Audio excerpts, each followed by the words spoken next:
Hello students, welcome to जीवन classes. आज का यह वीडियो उन स्टूडेंट्स के लिए काफ़ी ज़्यादा इंपॉर्टेंट होने वाला है जो पॉलिटेक्निक डिप्लोमा सेकेंड ईयर के थर्ड सेमेस्टर में हैं और सिविल ब्रांच से हैं। सिविल इंजीनियरिंग का यह सब्जेक्ट है कंक्रीट टेक्नोलॉजी, जो काफ़ी ज़्यादा इंपॉर्टेंट है। कंक्रीट टेक्नोलॉजी के सभी इंपॉर्टेंट क्वेश्चंस आज हम यहाँ पर इस वीडियो में आपको प्रोवाइड कराएंगे, जो बार बार क्वेश्चन पेपर में आते ही आते हैं।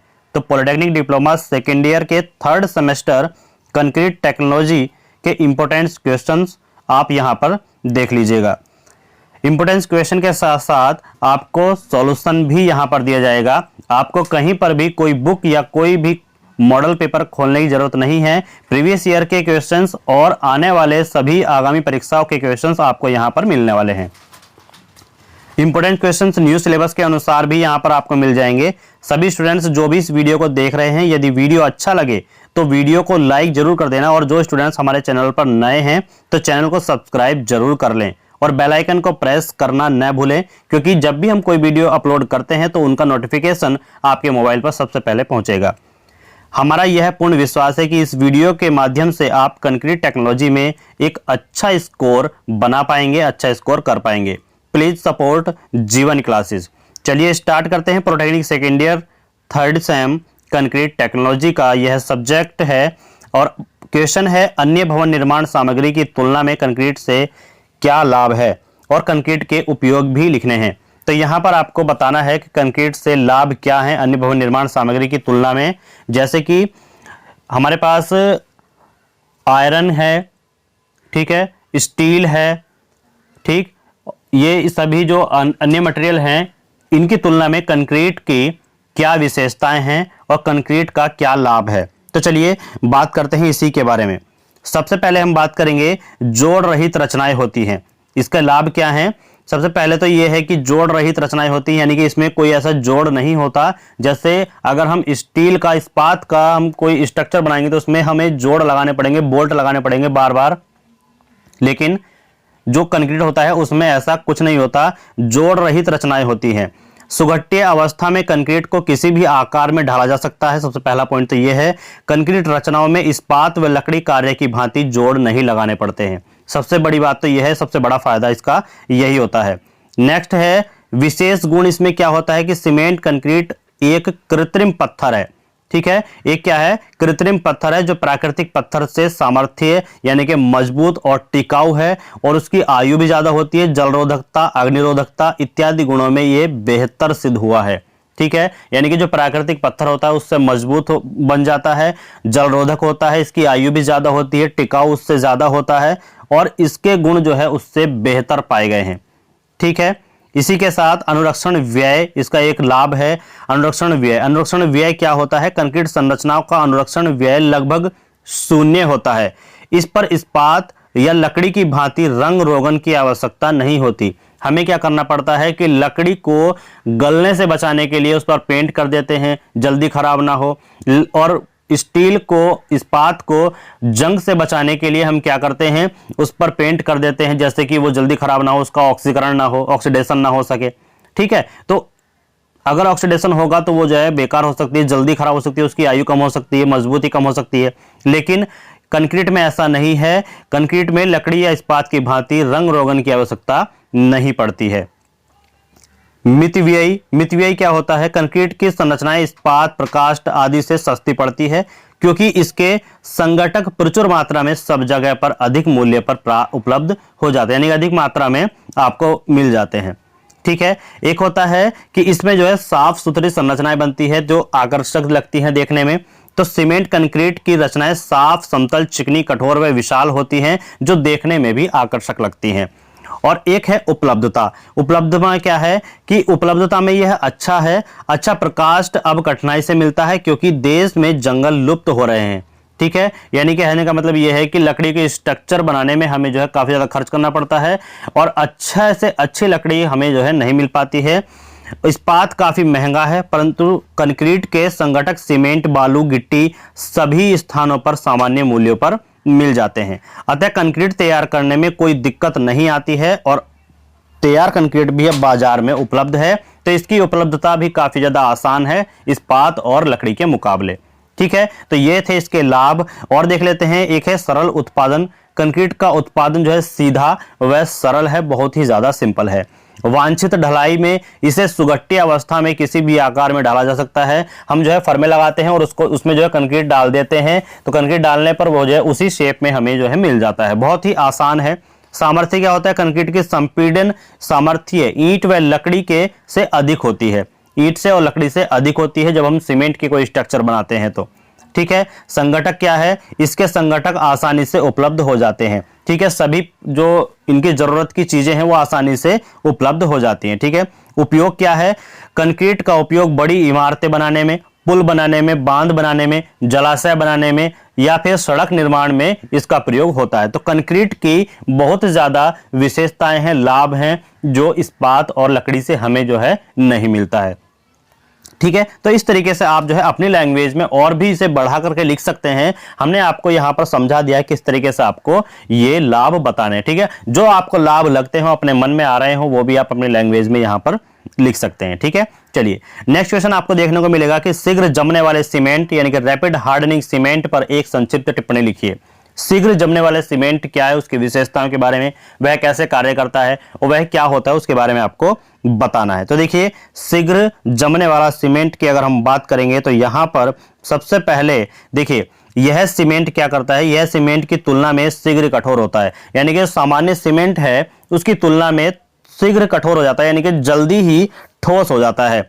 ठीक है, तो जल्दी ही ठोस होकर के मजबूती को यानी सामर्थ्य को ग्रहण कर लेता है और इस सीमेंट के उत्पादन में अधिक मात्रा में अच्छे गुणों वाला चूना प्रयोग किया जाता है, अच्छे गुणों वाला चूना प्रयोग किया जाता है। ठीक है, और यह साधारण सीमेंट से अधिक महीन पीसा जाता है और बारीक पीसा जाता है। जैसे सामान्य सीमेंट होता है उससे साधारण सीमेंट से अधिक बारीक से पीसा जाता है और शीघ्र कठोरी सीमेंट के प्रारंभिक व अंतिम जमाव काल साधारण सीमेंट जैसा ही होता है। ठीक है, यानी कि इसमें जमने का टाइम लगता है वो साधारण सीमेंट की तरह ही होता है।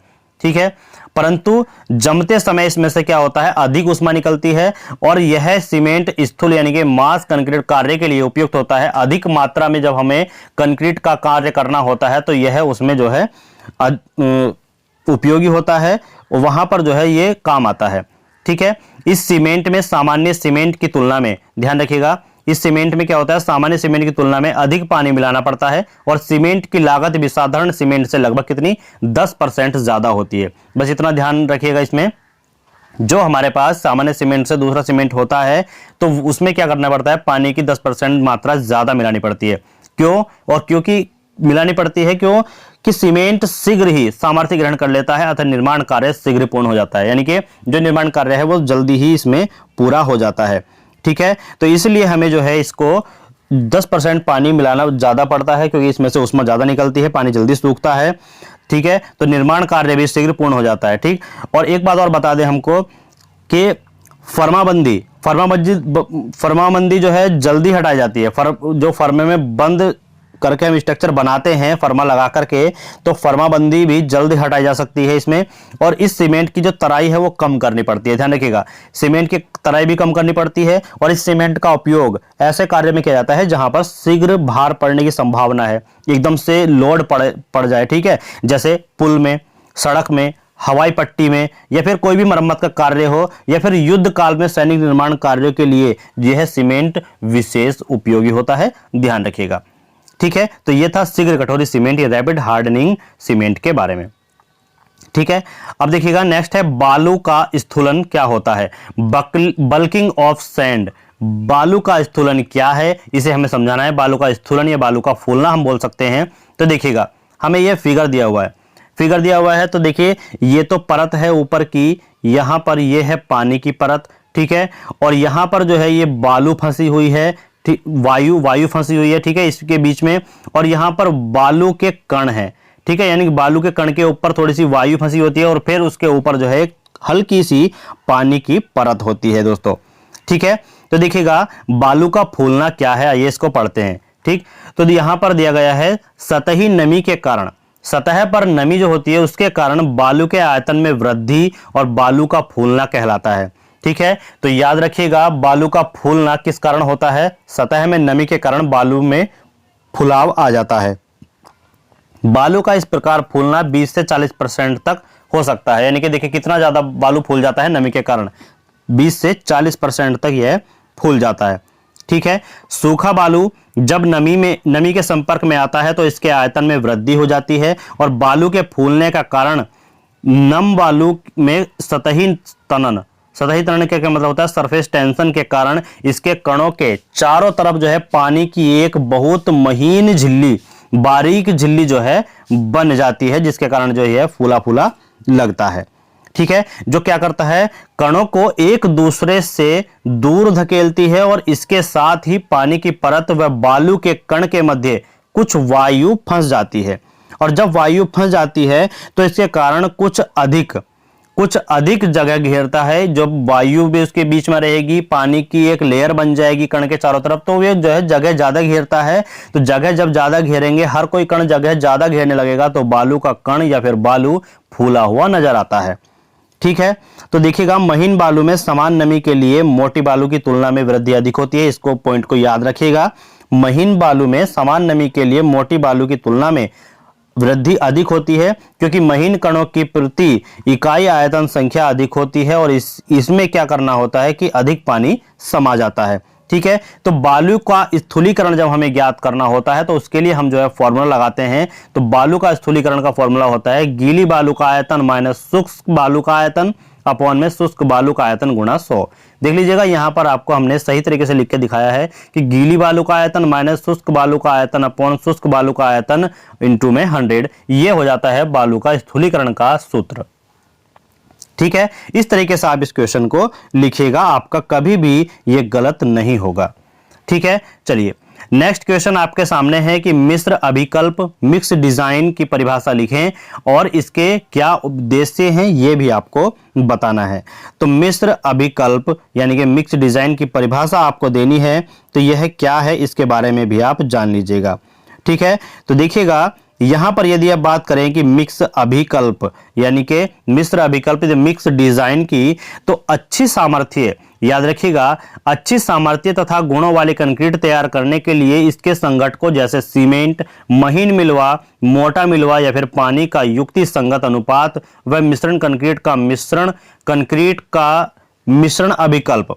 ठीक है, एक बार फिर से देख लीजिएगा, डेफिनेशन थोड़ा सा आपको लगा होगा क्योंकि ये शब्द जो है 2 बार आ चुका है मिश्रण कंक्रीट का। ठीक है, तो यहां पर देखिएगा अच्छी सामर्थ्य तथा अच्छी गुणों वाली कंक्रीट तैयार करने के लिए इसके संघटक कौन कौन से होते हैं, जैसे संघटक हैं सीमेंट, महीन मिलावा या फिर मोटा मिलावा व पानी का युक्ति संगत अनुपात व मिश्रण कंक्रीट का मिश्र अभिकल्प कहलाता है। ठीक है, इन सभी का जो है मिश्रण क्या कहलाता है, मिश्र अभिकल्प कहलाता है, जो अच्छी सामर्थ्य वाला हम कंक्रीट तैयार करते हैं। ठीक है, अब देखिए यहां पर आपको दिया गया है कि मिक्स निर्धारण के उद्देश्य क्या क्या हैं। तो मिक्स निर्धारण के उद्देश्य ये हैं कि निर्धारित सामर्थ्य व गुणों वाली कंक्रीट तैयार करना मिक्स निर्धारण के उद्देश्य हैं। दूसरा है कंक्रीट उत्पादन की लागत न्यूनतम बनाए रखना भी एक उद्देश्य ही है। ठीक है, अब देखिए इसमें हम थोड़ा सा पढ़ लेते हैं। कंक्रीट मिक्स इस प्रकार निर्धारित करना चाहिए कि कार्य के प्रकार के अनुरूप गीली कंक्रीट सुकर बनी रहे। गीली कंक्रीट क्या है, सुकर बनी रहे और कठोर होने पर वांछित सामर्थ्य ग्रहण कर सके और कंक्रीट उत्पादन मितव्ययी हो। ठीक है, मितव्ययी हो, कंक्रीट का जो उत्पादन है वो मितव्ययी हो, इसके लिए हमें क्या करना होता है, ये तैयारियां करनी होती है। ठीक है, तो याद रखिएगा। अब आगे क्या है कि इसके लिए कंक्रीट के संघटकों का चयन और अनुपात बड़ी सूझबूझ के साथ करना होता है। दोस्तों ऐसा नहीं कि हमने जो है कुछ भी कितनी भी मात्रा में मिला दिया, सब की जो है मात्रा देखनी पड़ती है एक अच्छा कंक्रीट तैयार करने के लिए। ठीक है, कंक्रीट के देखिए यहाँ पर कंक्रीट के सामर्थ्य अनेक बातों पर निर्भर करता है। कौन कौन सी बातें हैं, ये कुछ बातें दी गई हैं जो यहाँ पर हम जान लेते हैं। जैसे कि सीमेंट का प्रकार कैसा है, सीमेंट किस तरीके का, किस प्रकार का है। महीन व मोटे मिलावों की गुणवत्ता, उनकी मात्रा कितनी है, उनकी गुणवत्ता कैसी है। जल सीमेंट अनुपात को हमें देखना पड़ता है, ये सबसे अधिक महत्वपूर्ण है दोस्तों। इसमें जल सीमेंट का अनुपात कितना होना चाहिए, सबसे ज्यादा इंपॉर्टेंट है। देखिए धान मिश्रण, ठीक है, और कंक्रीट को बिछाना, कुटाई, घान मिश्रण जो है, मतलब कितना घान बनाना है एक बार में, कितना हमें मिश्रित करना है उसको देखना पड़ता है। कंक्रीट को कैसे बिछाना है इसके बारे में भी देखना पड़ता है। कुटाई कैसे करनी है और फिर बाद में जो है उसकी तराई कैसे करनी है और बाद का प्रोसेस आदि जो होते हैं वो सभी इसमें आ जाता है, जो इन बातों पर निर्भर करता है। ठीक है, तो इस तरीके से आप जो है इसको देखिएगा तो समझ में आ गया होगा आप सभी को। तो इस तरीके से ये होता है हमारे पास मिक्स निर्धारण के उद्देश्य। ठीक है, एक बात और बताते चलें साथ साथ आपको कि कंक्रीट जो है एक कृत्रिम उत्पाद है। कंक्रीट क्या है? एक कृत्रिम उत्पाद है। कृत्रिम का मतलब होता है जो मतलब मानव द्वारा बनाया जाए, मानव कृत है। कंक्रीट के संगठकों के गुणों में भिन्नता, निर्माण स्थल पर कार्य स्थितियों में बदलाव और कार्य के प्रकार आदि को दृष्टि में रखते हुए कंक्रीट मिक्स निर्धारण काफी जटिल पड़ता है। तो यह एक कृत्रिम उत्पाद है, यानी कि बनाया हुआ उत्पाद होता है जो कंक्रीट होता है। ठीक है, अलग अलग सामग्री को मिला करके तब यह बनाया जाता है और हर एक की मात्रा और उसकी गुणवत्ता पर ध्यान रखते हुए एक अच्छा कंक्रीट तैयार किया जाता है। ठीक है, चलिए नेक्स्ट है यहां पर कि गोदाम में सीमेंट स्टोर करते समय कौन कौन से एहतियात बरतने चाहिए, कौन कौन से सावधानियां बरतनी चाहिए। तो देखिएगा ये सबसे ज्यादा इंपॉर्टेंट है कि सीमेंट को किस तरीके से सुरक्षित रखा जाए अपने स्टोर में, अपने गोदाम में। ठीक है, तो यहां पर हम देख रहे हैं कि सीमेंट के भंडारण के लिए, सीमेंट को इकट्ठा किए हुए हैं, उसका भंडार है पूरा, तो विशेष प्रकार के गोदाम बनाए जाते हैं। उनके लिए अलग ही गोदाम होते हैं, जैसे कि ताकि जो सीमेंट है वो वर्षा, नमी और नम वायु और सीलन से पूरी तरीके से क्या रहे, सुरक्षित रहे। तो वह क्या मुख्य बातें हैं उनको आइए देख लेते हैं। मुख्य बातें यह हैं कि गोदाम की जो दीवारें हैं, छत, फर्श पूर्णतः जो है सीलन रोधी होना चाहिए, सीलन नहीं आनी चाहिए, बिल्कुल भी ध्यान रखिएगा। दीवारों में न्यूनतम खिड़कियां व रोशनदान होने चाहिए, क्योंकि जब नम हवाएं चलती है तो सीमेंट को नमी जो है आ जाती है और वो जो है खराब होने लगता है।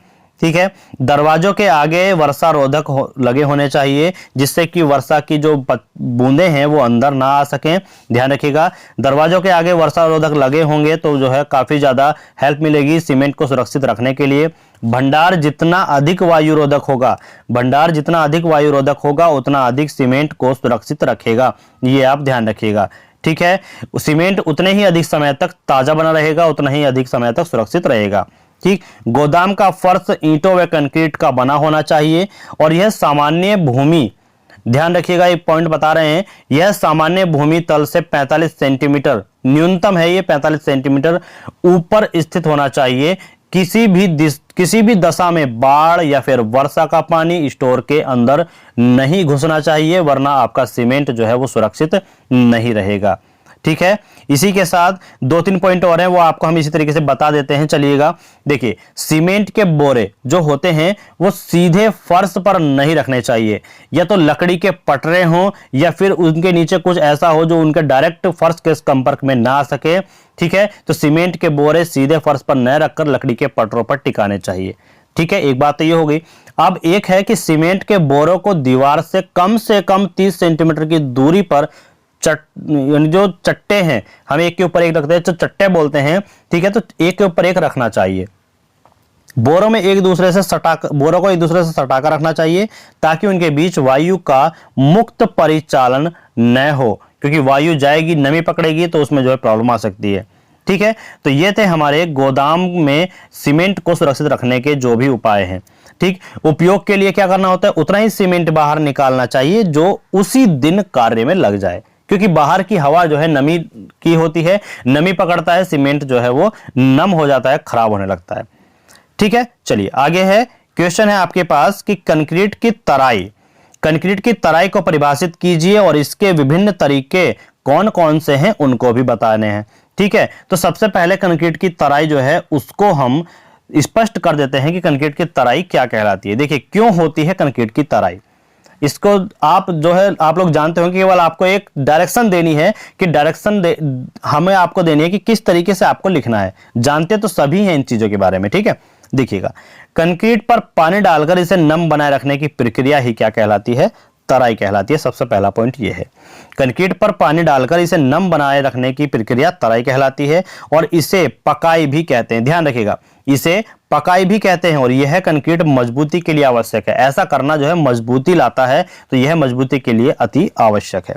ठीक है, तराई के विभिन्न तरीके कौन कौन से हैं इसको भी आप जान लीजिएगा। पहला तरीका है कंक्रीट कार्य को ढांप कर, यानी कि उसको जो है किसी चीज से ढक कर हम कैसे तराई करके उसको मजबूत बना सकते हैं।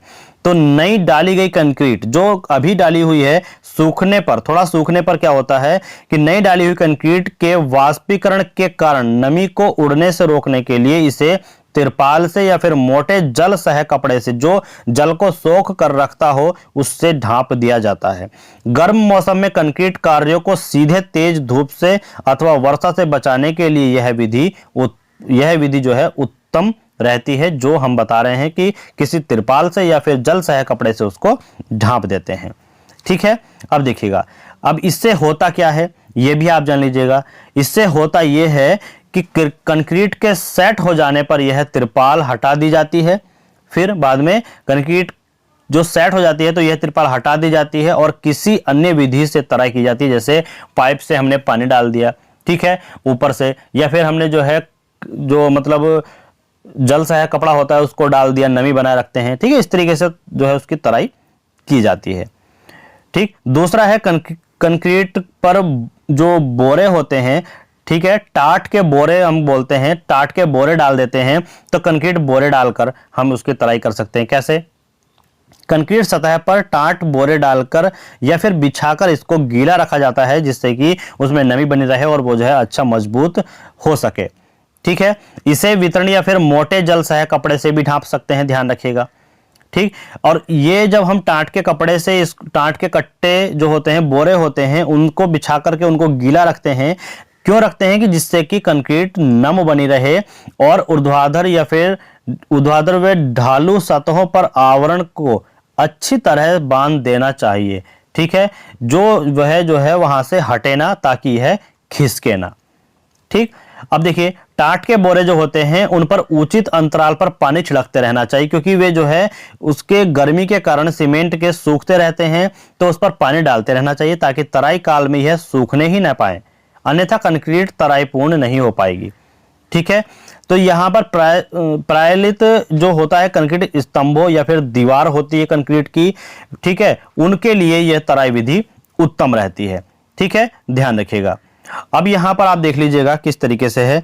नेक्स्ट है कि कंक्रीट पर पानी छिड़ककर हम इसको जो है तराई कर सकते हैं। कंक्रीट सतहों पर थोड़े थोड़े अंतराल में पानी छिड़ककर इसकी तराई की जाती है। पानी छिड़कने के लिए बगीचे वाली छिड़काव बाल्टी का उपयोग कर सकते हैं। ठीक है, इस तरीके से कोई भी बर्तन होगा हम उसका जो है प्रयोग कर सकते हैं। नेक्स्ट है कंक्रीट सतह पर पानी भी भर के खड़ा कर देते हैं। जैसे गांव में लेंटर डलता है तो उस पर जो है छोटी छोटी क्यारियां बना दी जाती हैं, तो उनमें जो है पानी भर दिया जाता है उसकी नमी के लिए। कैसे? आइए, कंक्रीट परतों या स्लैबों, सड़क पट्टी होती है या कंक्रीट परत होती है, स्लैब होती है तथा अन्य छेदित सतहों की तराई कराने की यह एक उत्तम विधि है। कंक्रीट के सेट हो जाने पर इसकी सतह पर बालू या फिर मृदा की छोटी डोलियां बनाई जाती है। छोटी जो गांव में डोल बोलते हैं, तो वह जो है छोटी छोटी क्यारियां बना दी जाती हैं और अनेक क्यारियां बना ली जाती हैं, जिसमें हम पानी भर करके उसमें रखते हैं। ठीक है, पानी को भर करके रखेंगे जिससे कि वह उसमें नमी बनी रहे। ठीक है, तो तराई की यह एक सरल विधि है, परंतु इतनी प्रभावकारी नहीं है, क्योंकि पानी शीघ्र बह जाता है अथवा सूख भी जाता है। तो इस विधि में पानी की काफी मात्रा में आवश्यकता पड़ती है। पानी भरे रहना चाहिए और कंक्रीट की तराई के लिए समुद्री पानी का प्रयोग नहीं करना चाहिए, क्योंकि उसमें क्या होता है, नमक होता है, जिससे कि कंक्रीट की जो पकड़ है वो खराब हो जाती है। ठीक है, कंक्रीट की सतह पर पानी इस तरीके से भर करके आप जो है इसको कर सकते हैं। ठीक, तो पानी छिड़क करके तो ये जो है तुरंत उड़ जाएगा, तो इसलिए जो है क्यारी बना दी जाती है और बार बार पानी छिड़कना पड़ता है, तो इसलिए क्यारी बना करके ही उसको सही तरीके से किया जा सकता है। भाप द्वारा तराई कर सकते हैं। ठीक है, तो भाप के द्वारा कैसे? भाप के स्थान पर गर्म पानी भी हम प्रयोग कर सकते हैं, तो इस तरीके से आप जो है कर सकते हैं। ठीक, नेक्स्ट क्वेश्चन आपके पास मिलेगा कि बहुलक कंक्रीट क्या है। बहुलक कंक्रीट होते क्या हैं, इसके बारे में भी आप जान लीजिएगा। ये काफी ज्यादा इंपॉर्टेंट क्वेश्चन है, ये आ ही जाता है। ठीक है, ये 3 साल से तो लगातार चल रहा है, लेकिन आशा करते हैं कि इस बार भी आपका इसी वीडियो से काफी ज्यादा क्वेश्चन फंस जाए।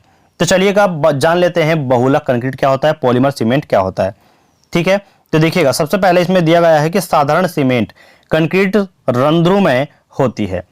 साधारण सीमेंट जो होती है वो कंक्रीट रंध्रुमय होती है और कंक्रीट में सांद्रता इसमें विद्यमान वायु व जल रंध्रों तथा जैली की संरचना के कारण होती है। ठीक है, सरंध्रता के कारण कंक्रीट का सामर्थ्य प्रभावित होती है, ध्यान रखिएगा। और इसमें सामर्थ्य बढ़ाने के लिए इसके रंध्रों को भरने के प्रयास किए जाते हैं, इसलिए कंक्रीट की कंपनों द्वारा कुटाई की जाती है, बार बार उसको जो है कंपन करके उसको दबाया जाता है। ठीक है, अब इसके बाद क्या करते हैं, कंक्रीट की सरंध्रता जो है हटाने के लिए, ठीक है, उसमें रंध्र रह जाते हैं, उनको हटाने के लिए, उसमें जो होल रहते हैं उनको हटाने के लिए इसके कुछ पदार्थों के एकाकी अणुओं से गर्भित करके इसका बहुलीकरण किया जाता है, तब इसे हमें पॉलीमर कंक्रीट कहते हैं। ठीक, पॉलीमर कंक्रीट की सामर्थ्य 140 न्यूटन पर mm स्क्वायर होती है, जो इसके सामर्थ्य कहलाती है। ठीक, जबकि सामान्य कंक्रीट की सामर्थ्य 55 न्यूटन पर mm स्क्वायर से अधिक प्राप्त करना संभव नहीं है। ठीक, तो इस प्रकार पॉलीमर कंक्रीट अनेक प्रकार की होती है। इसके प्रकार जान लीजिएगा, पॉलीमर कंक्रीट जो है वो अनेक प्रकार की होती है, जिसमें कुछ प्रकार हम यहां पर बता रहे हैं। पहली प्रकार की कंक्रीट में बंधक के रूप में सीमेंट के स्थान पर पॉलीमर का प्रयोग किया जाता है, याद रखिएगा। साधारण रचनाओं के लिए जिन पर चल व अचल भार बहुत कम आते हैं वहां फेरो सीमेंट पद्धति अपनाई जाती है, याद रखिएगा। चल और अचल भार जहां पर बहुत कम आते हैं वहां पर फेरो सीमेंट पद्धति अपनाई जाती है। अच्छे श्रेणीकृत मिलावे को पहले पूर्व पैक करके कंपनों से कुटाई की जाती है और अब मिलावे के रंध्रों में क्या है, मोनोमर विस्तृत किया जाता है। मोनोमर को विस्तृत कर देते हैं और वहां पर मोनोमर विस्तृत किया जाता है तो उसका जो विकिरण या फिर रासायनिक विधि से बहुलीकरण कर देते हैं। ठीक है, तो यह पॉलीमर कंक्रीट उन संरचनाओं में प्रयोग की जाती है, ध्यान रखिएगा, जिन पर चल और अचल भारों का अनुपात अधिक होता है। लेकिन अगर चल और अचल भारों का अनुपात जो है वो क्या हो, बहुत कम हो, तो फेरो सीमेंट पद्धति का उपयोग करते हैं, याद रखिएगा, फेरो सीमेंट पद्धति का। ठीक, तो इस तरीके से हम जो है इस क्वेश्चन का आंसर करेंगे। चलिए नेक्स्ट क्वेश्चन है आपके पास कि कठोरीकृत सीमेंट के विभिन्न गुणधर्म समझाइए। कठोरीकृत सीमेंट के विभिन्न गुणधर्म क्या है, इनको आपको समझाना है। तो देखिएगा, सबसे पहले कठोरीकृत गुणधर्म जो भौतिक गुणधर्म है उनको जान लेते हैं। पहला है सुकार्यता। सुकार्यता क्या है, देखिए, ताजे सुघट्य कंक्रीट कार्यस्थल पर जब सरलता से मिलाई बिछाई या फिर कूटी या फिर पूर्ण की जा सके, सुकर कंक्रीट कहलाती है। ठीक, कहने का मतलब यह है कि ताजी कंक्रीट कार्यस्थल पर जब सरलता से मिलाई जाती है या फिर बिछाई जाती है या कूटी जाती है या फिर उसको जो है उसका कार्य पूर्ण किया जाता है तो उसको सुकर कंक्रीट कहते हैं। और कंक्रीट की सुकर्यता परखने के लिए अवपात परीक्षण किया जाता है। यह अवपात mm में ज्ञात किया जाता है, यानी कि यह जो है mm में ज्ञात करते हैं। तो कंक्रीट में जल की मात्रा इसकी सुकर्यता को प्रभावित करती है। कंक्रीट की सामर्थ्य सुकरता बढ़ने पर क्या हो जाती है, घट जाती है दोस्तों, और घटने पर जो है वो बढ़ जाती है। यानी कि अगर कंक्रीट की सामर्थ्य सुकर्यता बढ़ने पर घटती है तो सुकर्यता को बढ़ा दें तो वह जो है सामर्थ्य उसकी घट जाएगी। कंक्रीट में पोजोलाना डालने पर इसकी सुकरता में सुधार आता है। तो याद रखिएगा, पृथक्करण की एक इसमें जो है पृथक्करण का भौतिक गुण क्या है कि ताजा सुघट्य कंक्रीट में मोटे मिलावे का महीन सीमेंट लुगदी से अलग जो है, लुगदी से अलग मतलब क्या, बिखेरना, ठीक है, हो जाता है और यह बिखर जाता है, पृथक्करण कहलाता है। यानी कि पृथक का मतलब ही होता है कि अलग होना। ठीक है, अब देखिए, पृथक्करण के कारण कंक्रीट के रंध्रमय परतें, कंक्रीट की जो रंध्रमय परतें हैं वो करंडी यानी कि हनी कॉम्बिंग, ठीक है, हनी कॉम्बिंग बनती हैं जो पृथक्करण का कारण बनती है। ठीक है, देखिए अब है निस्त्रवण। ठीक है, निस्त्रवण का क्या मतलब है, सुघट्य कंक्रीट को बिछाते समय करनी चलाने पर कुटाई पर या इसकी ऊपर सतह पर सीमेंट पानी का घोल प्रकट या एकत्र होना निस्त्रवण कहलाता है। ठीक है, यानी कि जब हम उस पर कन्नी चलाते हैं तो उस पर जो है सीमेंट का घोल ऊपर आ जाता है। ठीक है, तो उसी को हम कहते हैं निस्त्रवण। ठीक, सीमेंट बालू का घोल जब कंक्रीट सतह पर पतला परत के रूप में आकर एकत्र होने लगे तो वह कहलाता है लेटेंस। क्या कहलाता है? लेटेंस कहलाता है। ठीक है, जब सीमेंट बालू का जो घोल है वो ऊपर परत में, एक पतली परत में आ जाए तो वह जो है क्या कहलाएगा? लेटेंस कहलाएगा। ठीक है, सुरक्षा पर्याप्त करनी, देखिए सुरक्षा क्या, रुक्षता क्या है? रुक्षता क्या है? पर्याप्त करनी यानी कि ट्रोमेल जिसे बोलते हैं, वो चलाने पर भी जब कंक्रीट की सतह समतल व चिकनी नहीं बन पाती तो उसे क्या कहते हैं? रुक्षता कहते हैं। यानी कि वो सतह जो है, सतह पर पानी निकल करके नहीं आता है तो वह जो है चिकनी नहीं बनती है, तो उसे क्या कहते हैं? रुक्षता कहते हैं। सामर्थ्य क्या है? बाह्य बलों का प्रतिरोध करने की क्षमता कंक्रीट की सामर्थ्य कहलाती है। ध्यान रखें, मजबूती कहलाती है। और टिकाऊपन क्या है? जब कंक्रीट संरचना बगैर कोई दोष उत्पन्न हुए लंबी आयु तक सेवा योग्य बनी रहती है, लंबी आयु तक टिकी रहती है, तो उसी को हम क्या कहते हैं? टिकाऊ कहते हैं। टिकाऊ कहलाता है, कंक्रीट का टिकाऊपन कहलाता है। ठीक है, तो ये क्वेश्चन थे इंपॉर्टेंट क्वेश्चन का फर्स्ट पार्ट आपको मिल चुका है। अब आगे नेक्स्ट वीडियो में हम आपको सेकंड पार्ट में जो इंपॉर्टेंट क्वेश्चन होंगे वो आपको मिल जाएंगे। 1, 2 या 2 से ज्यादा नहीं होंगे, 2 से 3 वीडियो आपकी मिल जाएंगी, लेकिन यहीं से आपका सारा पेपर मिल जाएगा। आपको कुछ भी पढ़ने की जरूरत नहीं है, केवल इन वीडियो को आप देख जाइएगा और आप जो है 40 से 45 प्लस मार्क्स जो है इसमें आराम से लेकर के आएंगे। तो देखिए, हम आपके लिए कोशिश कर रहे हैं कि कोई भी क्वेश्चन आपका सिविल इंजीनियरिंग में कोई भी सब्जेक्ट से बाहर ना जाए। सभी सब्जेक्ट की वीडियो यहां पर आने वाली है, तो आप जो है हमारे चैनल के साथ जुड़े रहिएगा। जो भी स्टूडेंट्स हमारे चैनल को सब्सक्राइब नहीं कर पाए वो पहले चैनल को सब्सक्राइब कर लें। आने वाली वीडियो के सभी नोटिफिकेशन आपके मोबाइल पर सबसे पहले पहुंच जाएं, टाइम पर आप उन वीडियो को देख सकें, तो उसके लिए आपको बेल आइकन दबाना बहुत जरूरी है। तो बेल आइकन को प्रेस कर लीजिएगा, नोटिफिकेशन आपके मोबाइल पर पहुंच जाएगा। जल्द ही आपके सामने नेक्स्ट वीडियो आ जाएगी, नेक्स्ट क्वेश्चन और साथ साथ सॉल्यूशन के साथ, विद सॉल्यूशन आपको यहां पर दिया जाएगा, सारा कुछ समझाया जाएगा। Thank you, thanks for watching. Next video में मिलते हैं दोस्तों। चैनल को सब्सक्राइब और बेल आइकन को प्रेस करके रखिएगा, नोटिफिकेशन आपके मोबाइल पर पहुंच जाएगा।